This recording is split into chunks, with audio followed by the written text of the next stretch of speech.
Bedtime procrastination. The biological machinery of the human brain requires a specific period of maintenance known as sleep. However, the modern individual perceives this necessity as a theft of personal autonomy. This behavior occurs when the prefrontal cortex is depleted of its daily executive resources. The subject remains awake to reclaim a sense of control over a life dictated by external demands. Evolutionary psychology suggests that the need for agency is as vital as the need for rest. You refuse to close your eyes because the daylight hours belong to your employer or your social obligations. This is a futile rebellion against the clock. The brain enters a state of low-level arousal. It seeks cheap dopamine hits from digital screens to compensate for the emotional vacuum left by a day of high-pressure conformity. The physiological cost of this rebellion is the suppression of melatonin by artificial blue light frequencies. The pineal gland is deceived into believing the sun has not yet set. This creates a state of permanent circadian disruption within the central nervous system. The individual navigates a digital landscape designed to exploit this specific vulnerability. Algorithms serve content that triggers microdoses of excitement. This keeps the subject in a loop of repetitive scrolling. Studies show that people with lower self-regulation are more prone to this nocturnal sabotage. They trade long-term neurological health for several minutes of hollow entertainment. The ultimate irony is that you stay awake to enjoy a freedom that you are too exhausted to actually utilize. You are a biological unit maintaining its own sleep deprivation. Nocturnal loneliness. The onset of darkness triggers a primitive survival mechanism within the amygdala. For most of human history, the night was a period of extreme environmental danger. Isolation from the tribe during these hours almost certainly resulted in death by predation. Consequently, the brain has evolved to interpret solitude in the dark as an existential threat. This manifests in the modern world as a significant sense of isolation when the sun goes down.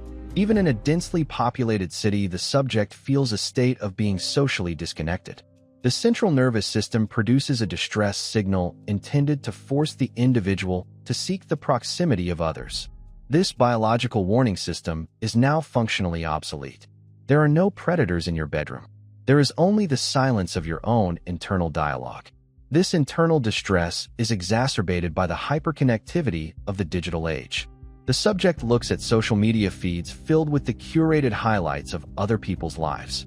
This creates a false perception of universal belonging from which the subject is uniquely excluded. The brain cannot distinguish between a digital representation and a physical presence. It feels the absence of real human contact and warmth. The endocrine system responds by increasing levels of cortisol. This keeps the individual in a state of hypervigilance. You search for a connection that cannot be found in a glowing rectangle.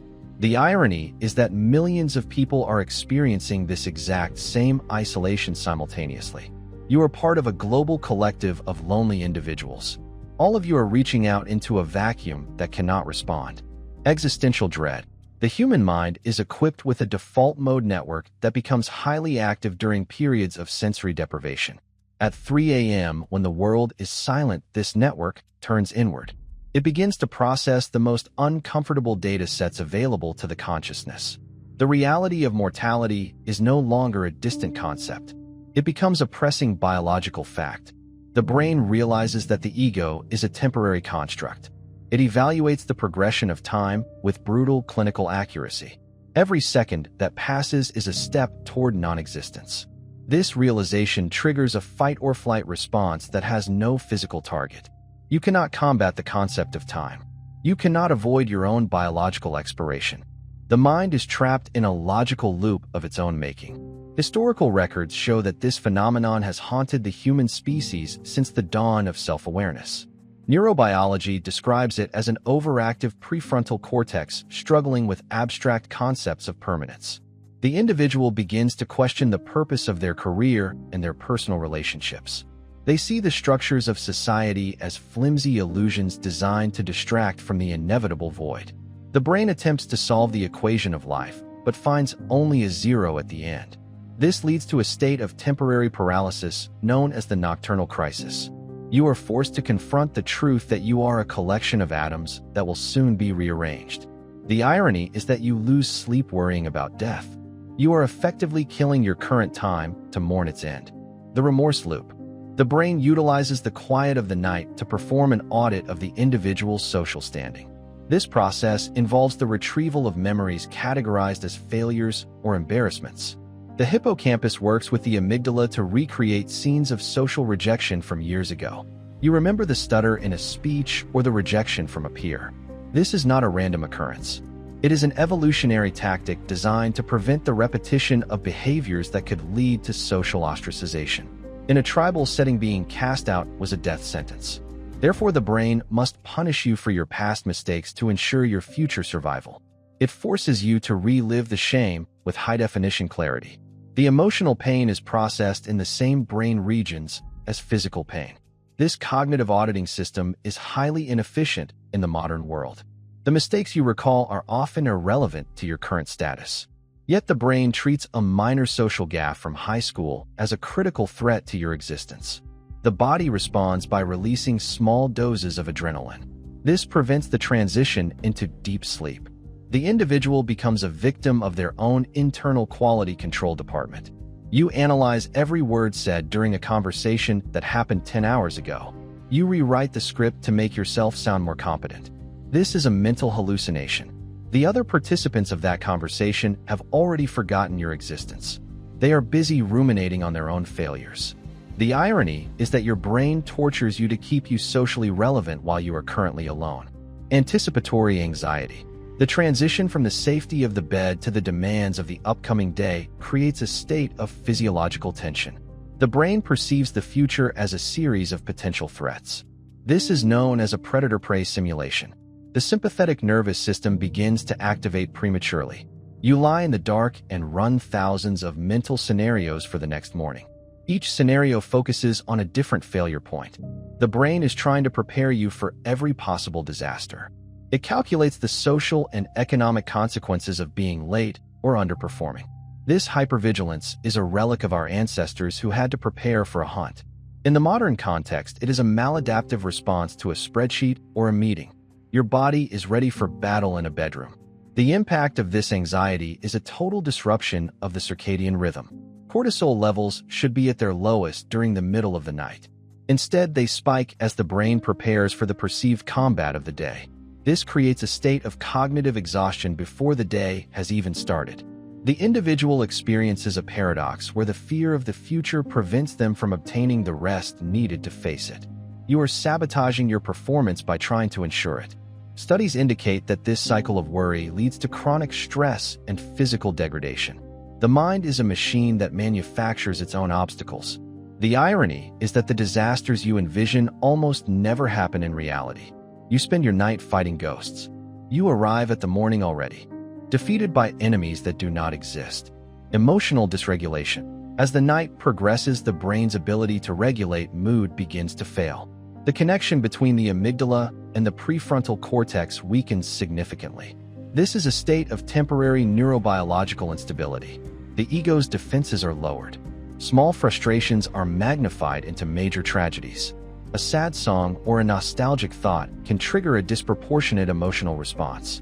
The tear ducts may even activate for no identifiable reason. This is not a sign of deep sensitivity. It is a sign of a malfunctioning biological filter. The brain is simply too tired to maintain its usual cynical mask.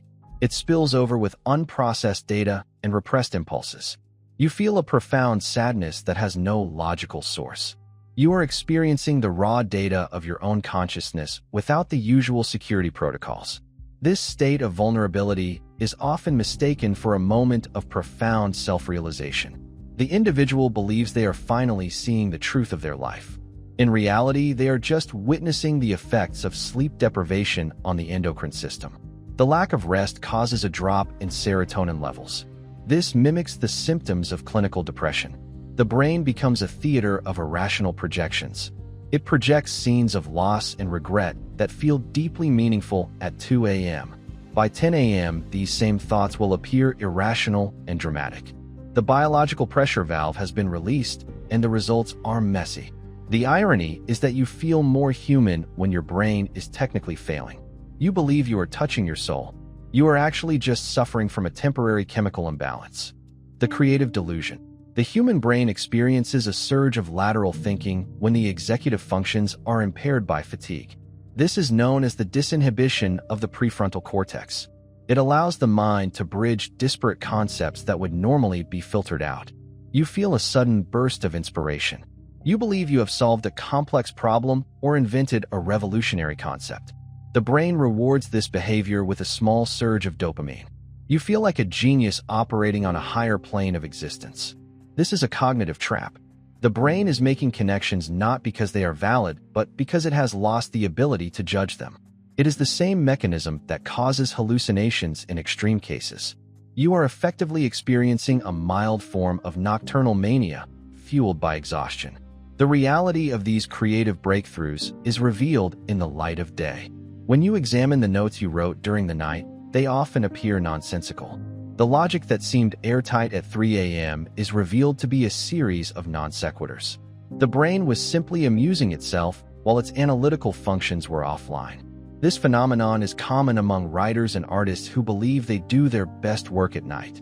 They are often mistaking the feeling of creativity for the actual quality of the output. The brain enjoys the process of making connections without the burden of critical analysis. It is a biological trick to keep the mind occupied.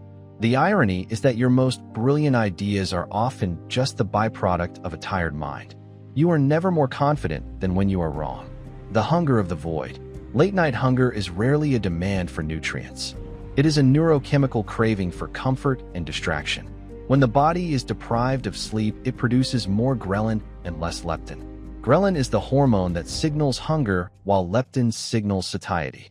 This hormonal shift creates a perceived need for high-calorie intake. The brain is looking for a quick source of glucose to fuel its overactive state. It also seeks the opioid-like effect of sugar and fat to soothe the emotional distress of the night. You find yourself standing in front of an open refrigerator at midnight. You are searching for a solution to an internal emptiness that cannot be filled by food. This is a primitive response to stress. The brain associates eating with safety and energy. This behavior is a form of self-medication. The act of eating provides a temporary distraction from the existential dread or the social remorse mentioned earlier. It forces the body to redirect its focus toward digestion. The brain receives a momentary reward in the form of a dopamine spike. However, this is followed by a crash that further disrupts the sleep cycle. The individual becomes caught in a loop of metabolic and psychological sabotage. You are trying to eat your way out of an emotional state. The physical weight gained is a permanent reminder of a temporary feeling. The brain is a master of short-term gratification at the expense of long-term health. The irony is that you are consuming excess energy to survive a night of total inactivity. You are preparing for a famine that will never arrive.